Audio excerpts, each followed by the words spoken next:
ჩვენი დღევანდელი საუბარი შეეხება ჩვენში გავრცელებულ ერთ-ერთ ცოდვას, მას ქვია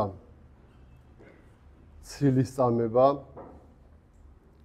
თუ როგორი საზიანოა იგი ადამიანისთვის, როდესაც ერთი ადამიანი სხვა ადამიანს აბრალებს იმას, რაც მას არ ჩაუდენია. ცილის წამება, თქვენ იცით, რომ ეს 10 ცნებაში ერთ-ერთი მცნებაა მთავარი, ყველა მთავარია გამორჩეული. და 10 მცნების აღსრულება ყველას მოვალეობა, ყველას ვალია. პავლე მოციქული ბრძანებს, რომ ვინც დაარღვიაო, ერთი მცნება მან შული დაარღვიაო, ანუ შენ ადამიანს ცილს დასწამებ, თქვათ, თუ იმრუშებ, თუ კაც მოკლავ, ეს ერთი და იგივეა. ცილის წამება ადამიანს კლავს ნელ-ნელა, ენით, როცა ადამიანი სხვას რამეს აბრალებს, ის ნათქვამი მას ძირს უთხრის, ხრნის, ეს საუბარი, ეს ნათქვამი შემდგომში გრძელდება, ადამიანი არ გამოიკვლევს თუ რაზე არის საუბარი, მერე ამას მეორე ადამიანი ამბობს, მესამე ადამიანი ამბობს და თუ მკვლელობა ხდება ერთხელ ადამიანისა, აქ მკვლელობა ხდება ადამიანისა მრავალჯერ. შენი ენით ადამიანს კლავ, მას განიკითხავ, მას აბრალებ, მას ძირს უთხრი და ასე შემდეგ. ჩვენ საეკლესიო საკითხებში, რა თქმა უნდა, ქონია ბევრი საუბარი სხვადასხვა თემებზე. ცილის წამებელი, როგორც ეშმაკი, ისე ითარგმნება. ანუ მისი ქმედება გავს ეშმაკის ქმედებას. პატარა ამონარიდები მინდა მე წავიკითხო ეხლა წმინდა ეგნატეს სწავლებიდან. ის იხსენებს ძველი აღთქმის შემთხვევას, როცა სოდომში და გომორში ცოდვები გამრავლდება, ღვთის ყურამდე ეს ამბავი ადის, აღწევს და შემდგომში უფალი ამბობს, რომ მე ჩავიდე და ვიხილო ჩემი თვალით თუ რა ხდება სოდომ გომორში. ამიტომ თუ იქაური ამბების ხმები მე მესმის. ხოი რამდენი ადამიანია გართული მოყვასის შესახებ ბოროტი ჭორებითა და ცილის წამებით. ბევრ ყველაზე კეთილი განზრახვის მქონე, თუნდაც ყველაზე გონიერ ადამიანს დიდი ბოროტმოქმედება ჩაუდენია. ბოროტი სულების მიერ მოტყუებულს, რადგან ცილის წამება დაუჯერებია და ქარაფშუტულად გამხდარა არა კეთილ განწყობილების ბოროტი განზრახვის იარაღი. ქალაქები სოდომი და გომორა მდებარეობდა უნაყოფიერეს ველზე, პალესტინის ბედნიერი ცის ქვეშ. წმინდა წერილი ამ ველს ნაყოფიერებით ეგვიპტეს ადარებს, ხოლო ბუნების არაჩვეულებრივი სინატიფით სამოთხეს. მიწიერი სიკეთეების სიუხვეში მაცხოვრებლები ნაყრობანების ვნებას მიეცნენ. მოუნანიებელი ცოდვილები, რომლებიც შეუქცევლად იყვნენ ცოდვით გატაცებული, ზეციურ სასჯელს მოუხმობდნენ. ღაღადებაი სოდომისა და გომორისა გამრავლებულარს აუწყებს ღმერთი თავის საყვარელრჩეულს და ცოდვანი მათნი დიდარიან, გარდავიდე და ვიხილო უკეთუ ღაღადებისაებრ მათისა, რომელნი მოიწევიან ჩემ და ეგრეთ აგეცრულებიან რაითა ვცნა. ყოვლის ცოდნე, ყოვლის მხედველი და ყველგან მყოფი ღმერთი ამბობს, გარდავიდე და ვიხილო. გარდავიდე და ვიხილო, მართლა თუ ხდება სოდომსა და გომორში ის დიდი ურჯულოება, რომელთა შესახებაც ხმა ამოდის ჩემთან. ამ სიტყვებში დაფარულია აზრი. არ მჯერა ხმებისა, ვაპირებ დავრწმუნდე საკუთარი გამოძიებით, ჩემი დაკვირვებით. ამ სიტყვებში ჩვენთვის დარიგებაა, რომ მალე არ ვერწმუნოთ ცილის მწამებელსა და ცილის წამებულ სიტყვებს, რომ არ ვიჩვაროთ მოყვასის განკითხვა, სასჯელი და დასჯა, რომ არ ვეშურებოდეთ მკაცრი და სასტიკი მოვალეობების შესრულებას, ჯალათების ხელობასა და საქმიანობას.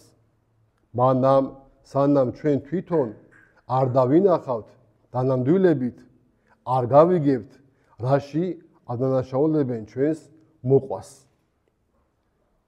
ბოროტების სიავე ხშირად არის ბოროტი ჭორების საწყისი, ხოლო ქალაფშუტობის მალემრწმენობა ამ ჭორების გავრცელების მიზეზი. იგი მოყვასის საქმიანობას შავად მოსავს.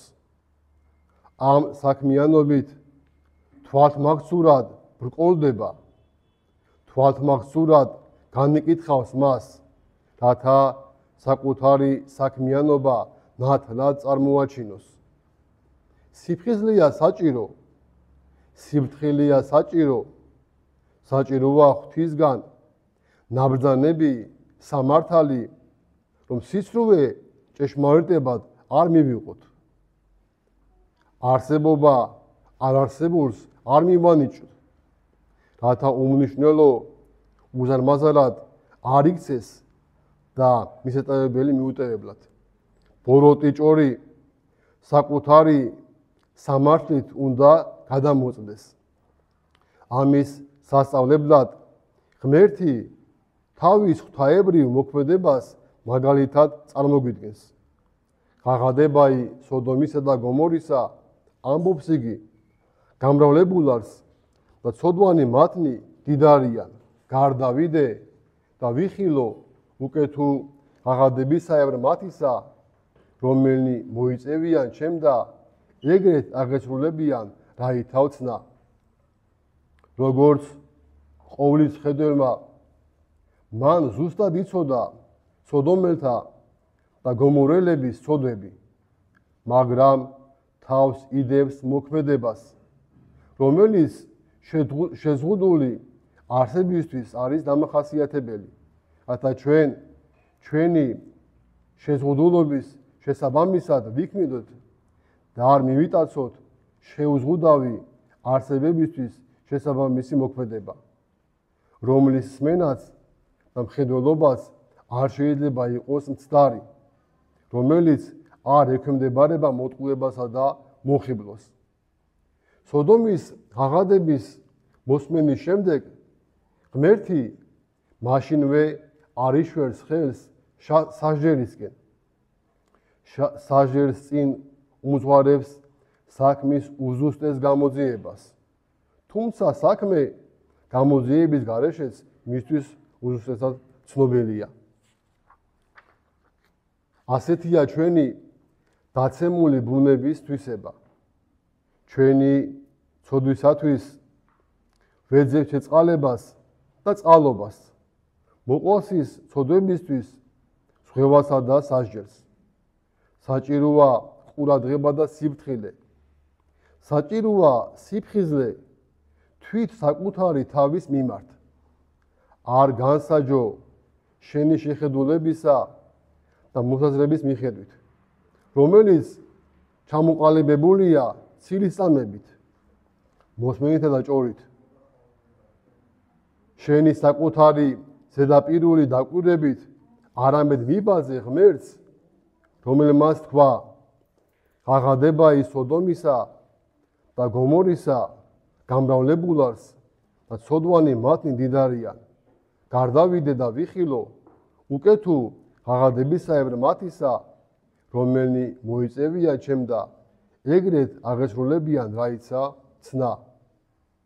უზუსტესად დარწმუნდი და მხოლოდ მაშინ გადაწყვიტე განკითხვა, თუ ამას რჯული მოითხოვ შენგან, რომელიც კრძალავს შენი მოყვასის განკითხვას, როცა ეს თვითნებურად ჯულის მოთხოვნის გარეშე ხდება.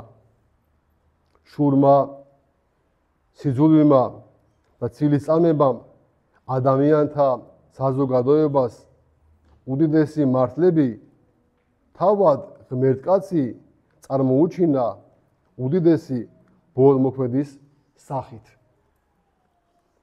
და ჩვენ რამდენი ეხლა ისტორიული ფაქტი ვიცით, როცა ცილისწამებამ ადამიანები მოსპო. ქვეყნები, ერები, ხალხი, უამრავი უდანაშაულო ადამიანი დაისაჯა ცილისწამების გამო. ბოროტი ენების გამო. როცა შენ თავად არ გინახავს და ამას ამტკიცებ.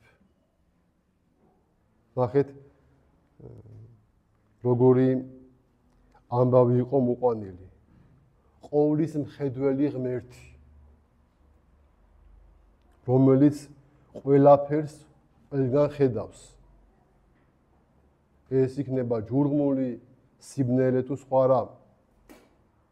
და მას ესმის, რომ სოდომ გომორში არის უსჯულოება, გარყვნილება.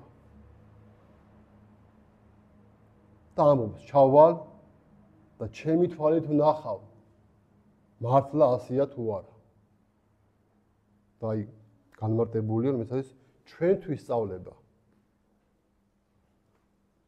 ჯობია სულ არ თქვა არაფერი, მაგრამ სანამ შენი თვალით არ იხილავ, რომ ეს მართლა ასია თუ არა, ამაზე არ ილაპარაკო. იმიტომ რომ თუ შენ ამაზე ისაუბრებ, ჩავარდები ცილისწამების ცოდვაში. და ეს არის 10 მცნების ჯულის დარღვევა.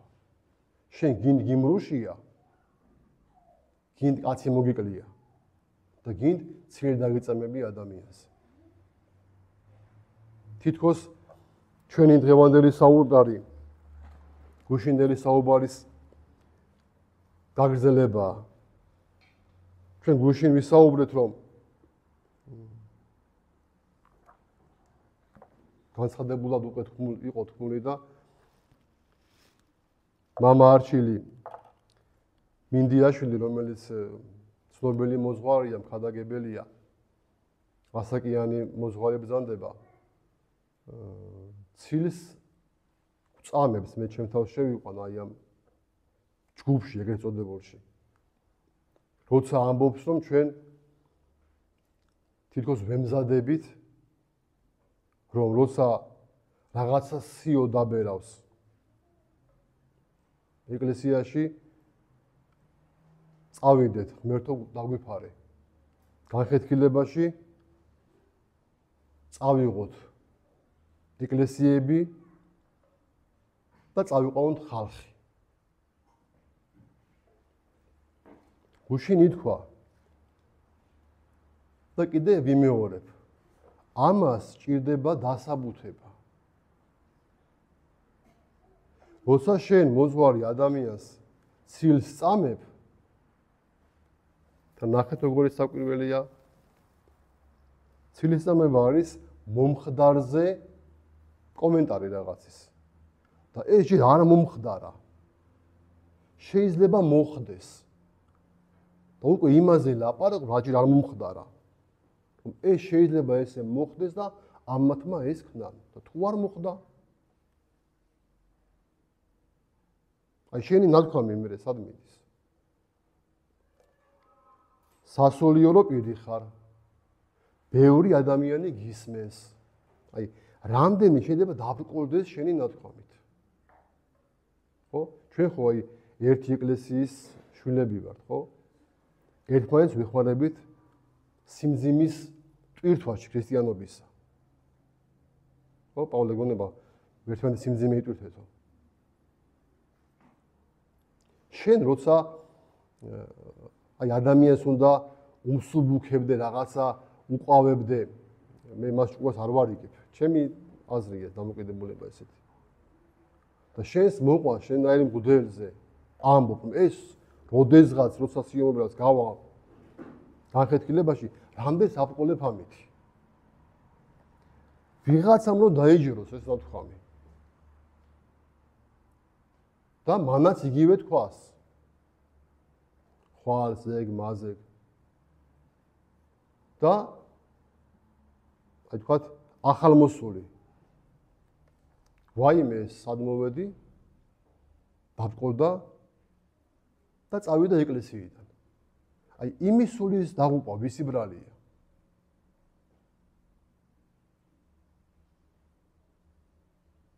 ადამიანს ხო ეს ყოველივე მოეკითხება რომ თუ შენი თქვათ ნათქვამით ან ქმედებით სხვა დააბრკოლე როგორ ასახარებაში ვაიმას ვისგანაც მოდის საცდური ურჩევნია დაიკიდოს წისქვილი საფქველი ქვა და დაინთქას ჯურღნულში წყალში ვიდრე შენ დააბრკოლო ერთი მცირეთაგანი თუ ვინმე ბრკოლდება ამ ნათქვამით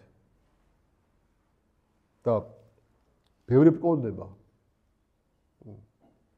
თუ რაღაცა ესე თქვათ ეკლესიიდან არ მიდის მადლობა ღმერთს ეს საშინელება ეკლესიიდან წასვლა ვიღაც ნათქვამზე გული მოუვიდა გული დაწყდა თავის მოზღვარზე რაღაცა მოისმინა ცუდი რაღაცა სულიერი რაღაცები აერია გზნობები და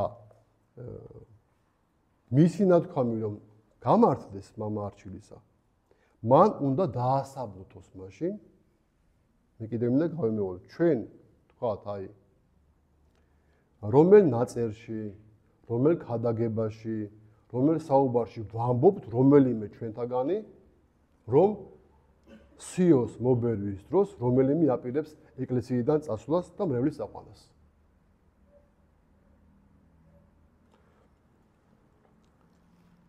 წმინდა დიმიტრი როსტოველი ასევე ამ თემაზე ბრძანებს. გარდავიდე უკვე ვიხილო. უფალი ღმერთი, რომელიც თავის ერთგულ მონას აბრაამს ეუბნება სოდომის გოდებაზე, რომ მის ყურს მისვდა დასძენს, ჩამოვალ და ვნახავ. ნამდვილად ხდება თუ არა ის, რაც იქიდან ისმის. გავიგებ ასია თუ არა. ჭეშმარიტად საკვირველია, რომ ყოვლის მხედველი ღმერთი, რომლის შესახებაც წერს ზირაქი, მზეზე ბრწყინვალია თვალი ღვთისა, ადამიანის გზისა მხედველი და დაფარულ ადგილთა მჭვრეტელი, უწყის ისიც, რაც ჯერ არ მომხდარა. მეფსალმუნეც ამბობს, რომელ იგი არა მექმნა იხილეს თვალთა შენთა.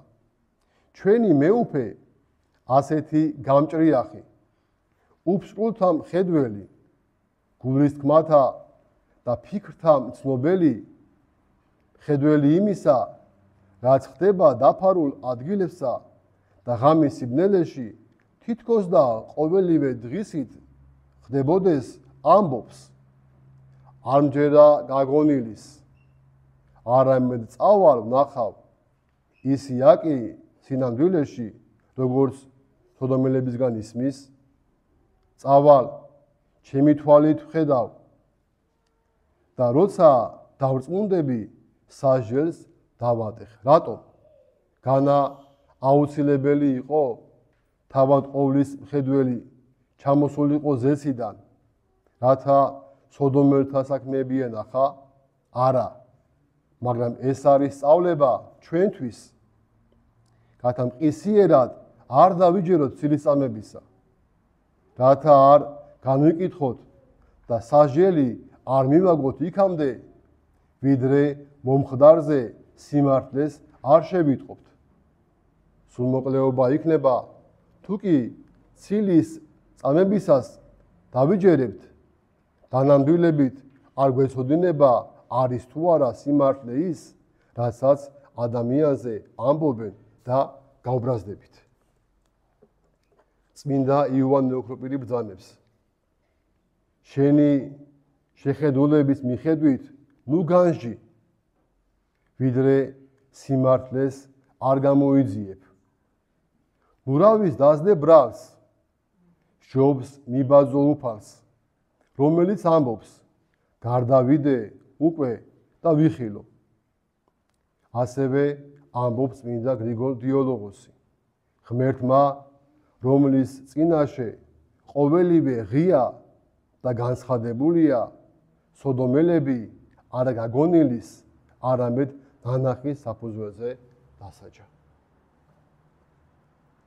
ყოვლის მხედველი ღმერთი, როცა მას ესმის ამა თუ იმ ადგილის, ქალაქის თუ ერის უშულოება ჩადის და ნახულობს. და ეხლა ჩვენ წარმოიდგინეთ, ჩვენ ადამიანები რამდენ ცილისწამებას ვავრცელებთ. მეზობელზე, ახლობელზე, ბიძაშვილზე, შენაირ მღვდელზე. ვიღაცამ თქვა, სადღაც ეწერა, ვიღაცამ ამბავი მომიტანა. ესაა ცილისწამება.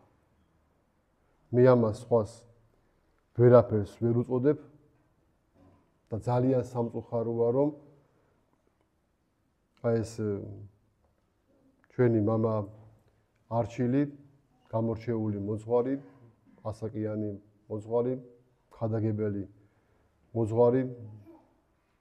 მე ჯერ კიდევ პატარა ვიყავი, რომ მის ხადაგებას უსმენდი რუსთაველზე მიტინგებზე, მოდიოდა ხოლმე და გამოდიოდა სიტყვით და ესეთი დარეგებები ქონდა. ძალიან კარგი. სამწუხაროა, რომ ესე ცილის გვწამებს. უშინავს ვქი და კიდევ ვიმეორებ, რომ როცა ჩვენ გვეუნებიან, აი შენ თქვათ, ამაო თქვათ, ნოთი ხარ, ანგარი ხარ, ამპარტავანი ხარ, მასია. და ამაზე ჩვენ ხმას არ ვიღებთ. მაგრამ როცა ჩვენ გვეუბნებთ, აი განხეთქილებაში მიდიხარ და ვიღაცები მიყავს სიოს მობერულზე, ეს დაუშვებელია. ეს ეკლესიის სწავლებას ეხება და მასზე დუმილი წარმოუდგენელია. ამიტომ ისევ და ისევ ჩვენში რომ იყოს ერთობა, სიყვარული, პატივისცემა, გაგება და ასე უნდა იყოს და ასე უნდა იყოს ყველგან, მამა არჩილმა დაასაბუთოს ჩვენს რომელ წიგნში, ნაწერში, ქადაგებაში არის რაიმე მინიშნება იმაზე, რომ ჩვენ სიოს მობერვალზე ვაპირებთ ეკლესიიდან წასვლას და მრევლის დაყვანას. თუ ეს ასე არ არის, მან თქვას, რომ ან გადავამეტე, ან არ ვიცი. ან მისცეს ამას კომენტარი. მე დიდი პატივისცემით მის მიმართ ვთხოვ, თხოვნით მიმართავ, რომ მე ვიცი, რომ მისი ხადაგება მოისმენ ძალიან ბევრი არის ადამიანი, გაბრაზებულია, განრისხებულია თუ ესე რატო ლაპარაკობს. ეს ადამიანი საფუძვლების გარეშე მათი განწყობა მე მესმის, როცა შენს მოზღვარზე ასეთ რამეს ამბობ, მინიმუმ დაასაბუთე მაინცა. ესე ჰაერზე მოტანა რომ რაღაცა ესე საუბარი არ შეიძლება და ეს ეკლესიაში იწევს სამწუხაროდ დაპირისპირებას. და მამა არჩილმა განმარტოს ახსნას თუ ჩვენს რომელ საუბარში იყო ამაზე საუბარი, რომ ჩვენ ვაპირებთ ეკლესიიდან ჩვენი მრევლით წასვლას. მერტმა დაგვიფაროს, აღარ ვსაუბრობთ ჩვენ განხეთქილებაზე, გუშინ ამაზე ვისაუბრეთ, თუ ზოგიერთი დამღუპველი ცოდვაა, ადამიანი ცხონებას ვერ მიიღებს ვინც განხეთქილებაშია, ჩვენ ამიტომაც ვამხილებთ უკრაინაში არსებულ სქიზმას და ასევე იმ განხეთქილებას, რომელიც ჩვენთანაც რამოდენიმე ხნის უკან შედგა სამწუხაროდ მცირე ჯგუფი გავიდა ეკლესიიდან. ჩვენს გვახსოვდეს, რომ ცილისწამება არის ძალიან მძიმე ცოდვა. ჯობია არაფერი არ თქვა, მაგრამ გადაამოწმე მაინცა. და ისე თქვი, რომ შენი გაგონილი სწორია თუ არა. ღმერთმა დაგლოცოთ და ღმერთმა გაკურთხოთ.